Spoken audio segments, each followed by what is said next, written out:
自然界中有一种魔法，它穿梭在天空、森林、高山与海洋，它无所不在。它似乎在召唤我们走进那永无止境的魔幻世界。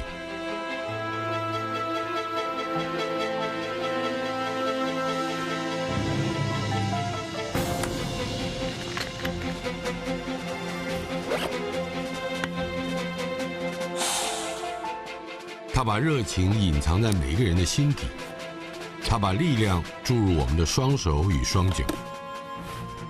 神奇的魔法就在这一个指环之中。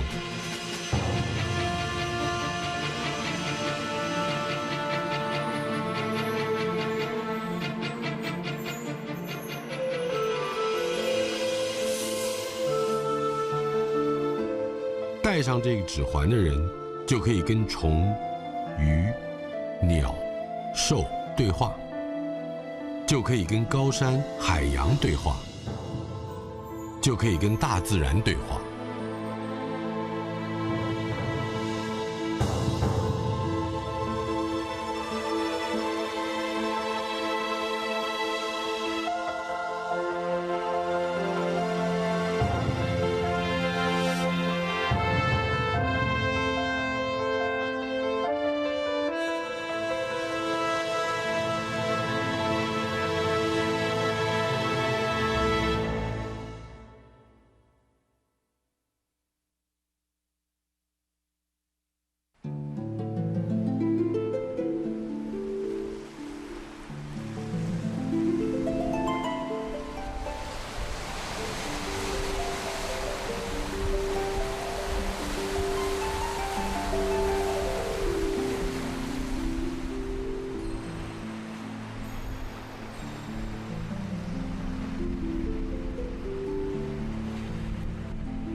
绿岛是一个小巧却生机盎然的岛屿，曾被誉为上帝遗落在太平洋上的翡翠。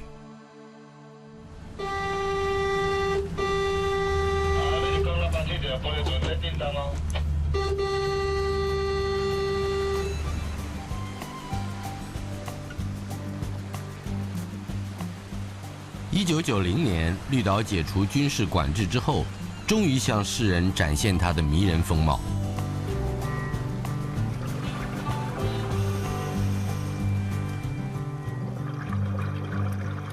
因为温暖的黑潮流经这里，让绿岛孕育出丰富的海洋生物。单单是珊瑚种类就与世界知名的澳洲大堡礁相去不远，成为潜水爱好者的梦幻天堂。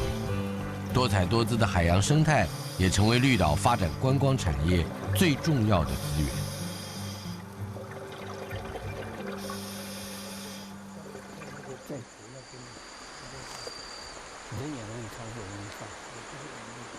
中央研究院生物多样性研究中心的陈章波老师6年前来到绿岛，开始研究台湾保育类的甲壳动物椰子蟹。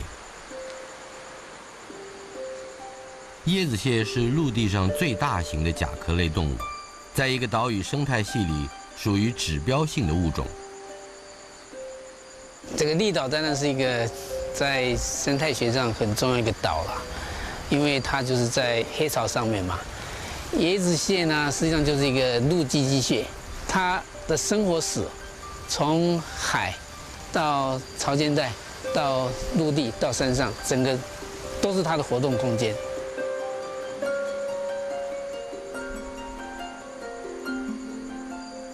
所以，如果这一个游客多了，这个环境破坏了，那第一个受到遭殃的呢，就是这个动物。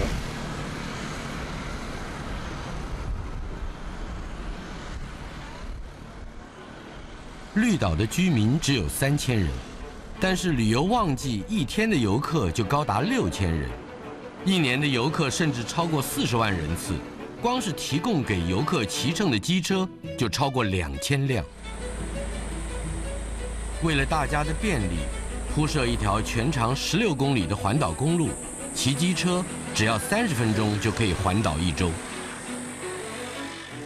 而原本紧密依存的山与海，不但被道路赤裸裸地划开，也危及到许多生物。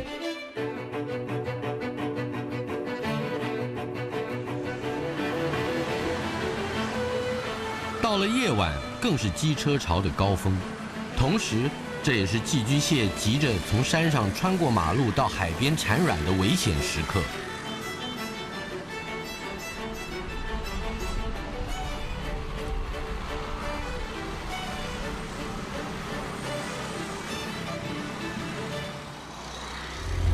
环岛公路上呢，我们经常会发现许许多多的那个生物呢，被机车啊、被汽车碾毙了。那可是呢，我们提不出任何的数据呢，来跟政府部门或者是各个那个业者呢来谈论。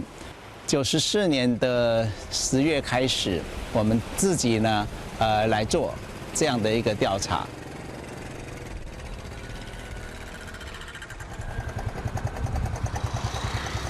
在林登荣的号召之下，居民主动成立一个调查小组，每个月环岛调查3次。他们2个人一组，清晨沿着公路搜寻，一旦发现被车辆压死的生物，就记录下发现的地点、物种、性别。他们将这个调查称作道路杀手调查。调查的过程之中，经常会看见触目惊心的死亡惨状，所以他们通常会等调查完毕之后再吃早餐。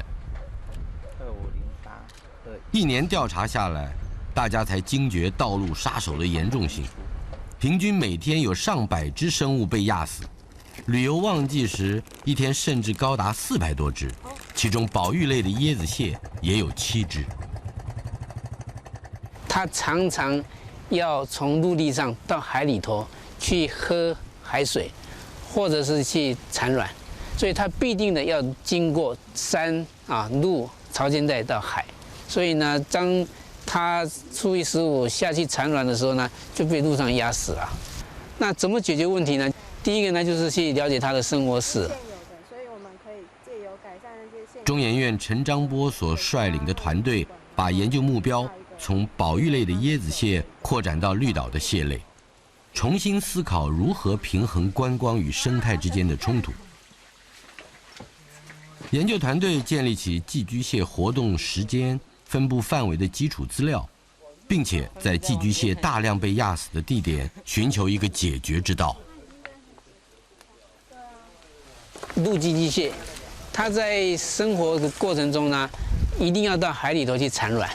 马路上压死的这个现象，那我们就挖一个洞嘛，让它去走嘛，所以就是生态廊道。所以呢，就在灯塔的地方呢挖了一个，示范一下，然后呢就看一看好不好。研究团队运用人车分道的概念，设计出提供给寄居蟹行走的专用地下道，作为测试阶段的实验性廊道。这是全世界少数专为蟹类所设计的生态廊道。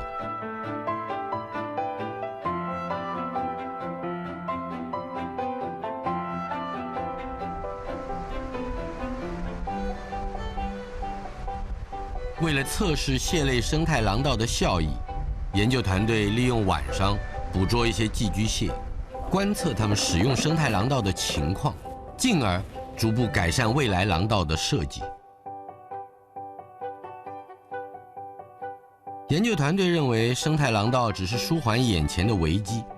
如果要真正落实生态保育的工作，关键点还是在于改变人们的观念。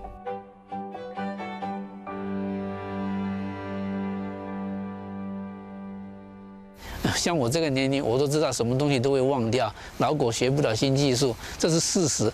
那中生代呢，是变成了保育的现代的操作者。可是将来要影响到的是年轻的一代，永续就是在于年轻化，就是要在小孩子上面。最后一种，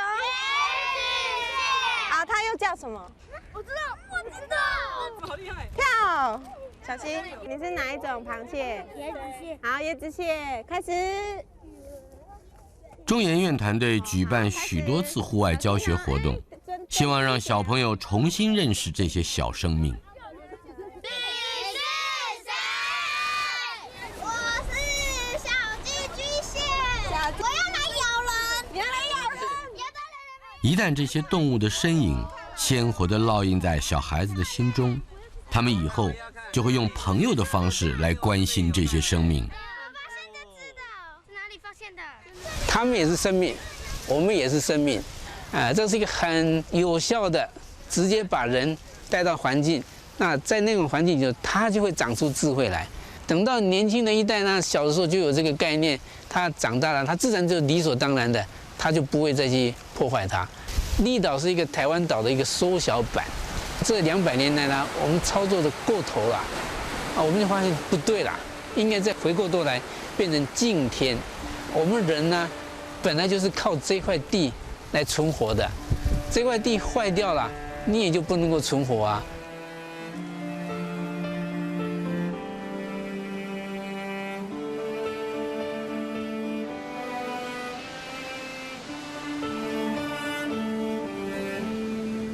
面对大自然逐渐枯萎的危机，绿岛人也意识到，他们的生活以及观光产业都是奠基于绿岛原有的自然美景跟丰富多样的生物。绿岛人以及中研院团队试着将人定胜天的观念回归到过往的敬天，他们选择就从让路给这一只小小的寄居蟹开始做起。